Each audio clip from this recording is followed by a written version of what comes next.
السلام عليكم ورحمة الله تعالى وبركاته، إخواننا الأحباب، أخواتنا الأفاضل في وسط مدينة تورينو. أحدثكم من الفالنتينو بإذن الله، من المكان الذي سنصلي فيه العيد غدا إن شاء الله تعالى. هو هذا المكان الذي أقف فيه مباشرة أيها الإخوة والأخوات.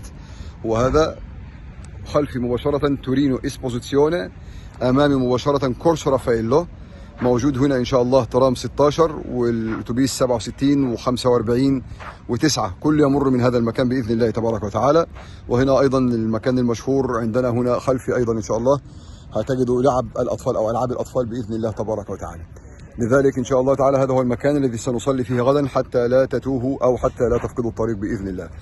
المهم إحضار سجادة الصلاة، وأيضا إحضار الكمامة ولبس الكمامة، ولا بد من مراعاة المتر ما بيني وما بين من هو بجواري، عن يميني وشمالي ومن أمامي ومن خلفي. هذه قضية هامة بإذن الله تعالى.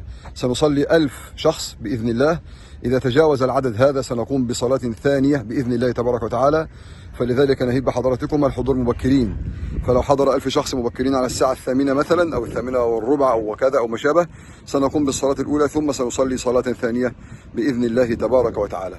Vi parlo da qui, dal Parco del Valentino, inshallah, dove faremo inshallah domani la preghiera dell'Eid, scusate, la preghiera dell'Eid, bi'idhnillah tabaraka wa ta'ala, la facciamo qui.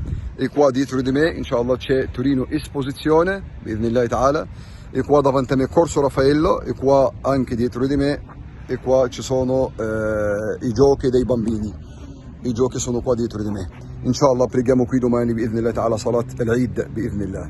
Importante mantenere la distanza di sicurezza tra tutte le persone, sarà 1 metro tra uno e l'altro. Importante sempre mantenere la mascherina. È importante sempre, fratelli, portare bi'idhnillah un tappeto con voi bi'idhnillah ta'ala. Vi ringrazio e ci vediamo domani inshallah ta'ala. Jazakumullahu khairan wa ahsanallahu ta'ala ilaykum ajma'in.